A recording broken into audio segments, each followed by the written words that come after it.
late. Sorry that it's late as usual, but we actually have a pretty good reason this time. I haven't had many new pregnancy symptoms except we never have a good reason for being late. Never. I've been Let's having... hope that Aurora doesn't have a good reason for being late. Yeah. Not early. I've been having a lot of back pain as per usual, except for it got a lot worse during week 26. And I also started getting very random pinching pains in my inner thigh, all the way up my nether regions to my stomach. And they started worrying me a lot, so we decided we were going to go to the ER to get it checked. I did a lot of research, and a lot of things said it could be anything. Braxton Hicks contractions, it could be pelvic inflammatory problems, it could be just about anything, and I couldn't get one specific answer on what it probably is. And so since it was putting me in so much pain, I started walking around because something suggested walking around to see if they either get worse or get better. So we started walking around, and we were helping a friend with a car, and I got a bunch of pressure. Let's just say that walking around is not a good idea. Yeah, well, for us it wasn't. I got a lot of pressure down there, and another TMI moment, a lot of liquid down there, and I thought that my water had broken. So we were really nervous, and it was the day before 4th of July. Liquid. It was 4th of July, so we really didn't want Aurora to come early, let alone on 4th of July. Yeah, because if she came early on the 4th of July, then some fireworks really would have gone off. Yeah.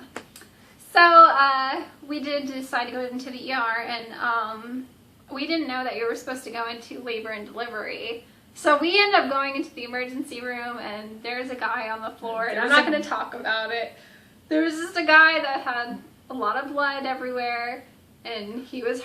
We went in there, and this guy had been... We thought he got shot. Like, there was blood all over him. And, like, as soon as he walked in, he fell down on the ground and just passed out. It was really sad. It was kind of freaky in a way, but... It scared both of us. They rushed and grabbed him, and he actually had been stabbed 7 times. 6 times. 6 times. 6 times. I thought they said 6 in the front and once in the back. Maybe 7. I don't know. Pregnancy brain. So, yeah. But anyway, don't go to the ER, go to the labor and delivery. So, we get there, and I sign up with the lady at the ER.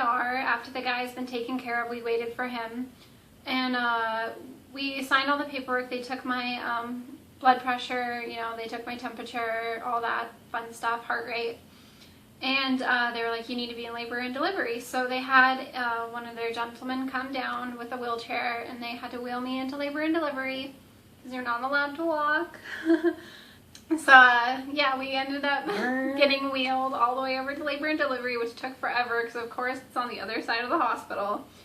And we get there, and she puts the monitor on. She has me put the gown on and get fully undressed, and she put the monitor around my belly. And she monitored, she asked me a few questions about like what was going on and how I was feeling. And then she looked at the monitor and she said, oh, you're having a contraction right now. And she's like, okay, so what we're going to do is we're going to keep you on this monitor, and that way we can monitor your contractions and see what we have to do, and then we'll bring the doctor in, and I'll let you know if we're supposed to, you know, give you pain medication or what the option is for your pain. So they leave, and we waited for about, what, like 30 minutes? And I'm sitting there freaking out because I just hear the word contraction, and I'm... freaking out. No. I'm going to be a father at 26 weeks. Is this happening right now? Did not want that. So, yeah, she left, and she's gone for like 30 minutes, and then she came back, and she goes, so you are having contractions, but they're more of discomfort contractions and not labor contractions. So discomfort contractions are a lot like Braxton Hicks contractions. They can send you into labor if they're not controlled. So what they decided to do is to relax my body. So I got a shot in my derriere, and she said it could take up to an hour or so to really monitor to make sure those contractions have stopped, and that will stop it. That way we can go home and know that she'll be okay.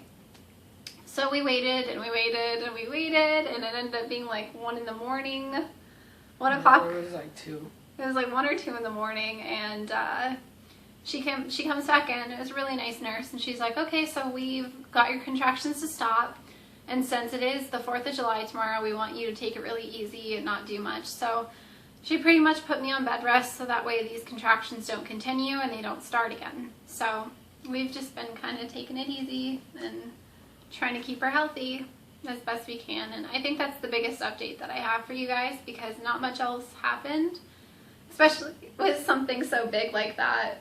It kind of took over our whole week because it was a lot of build up to it, because we kept asking ourselves, should we really go in? Should we not go in? Like, you know, some forms will tell you if you even think something's wrong, go in, and other ones will tell you, oh, if it's not a big deal, don't bug your doctor. And so we ended up calling my doctor, but the office was closed, so we just decided, you know what, it's not going away, it's getting worse, we should just go in. So I feel like every time she asked me, I kept saying, follow your mother intuition. Yeah. I'm like, I don't feel like I have it yet, because I was like torn between two things. I'm like, what do I do? On one end, I'm like, yeah, we definitely should, because if there's a problem with her, I'd rather know and stop it, which is a good thing we did, because we were having contractions and we stopped it. But on the other end, I'm like, if it's nothing, I don't want to be that girl that comes in at 26 weeks going, oh, I think I might be giving birth, when it could just be Braxton Hicks. So it was really nerve-wracking, but now that we've gone, I feel a lot better. This upcoming week, we are making one last family road trip, and it's a family emergency, so we're going to go ahead and go see my mom, and it's going to be the last trip of this pregnancy. So we're just going to take it very easy. I'm going to be pretty much sleeping in a bed the whole time, but it's nice to be there for family when family needs you. So we're going to go ahead and make that one trip, and then it's donezo for us, and hopefully Aurora won't be too uncomfortable. We are prepared though, just in case. We do have a medical folder for her, and a hospital bag, a quick one just packed for her, just in case, that we're going to bring with. So I think that's pretty much it for week 26 for us, you guys. It was a kind of scary week. Sorry, it's not very funny and fun and upbeat, but that's how pregnancy is. Sometimes you have good days, and some days you have bad days. Bad days. Bad days. Lots of bad days. But yeah, guys, I think that's pretty much it, and we will see you guys next week for our 27-week update. Bye! See ya.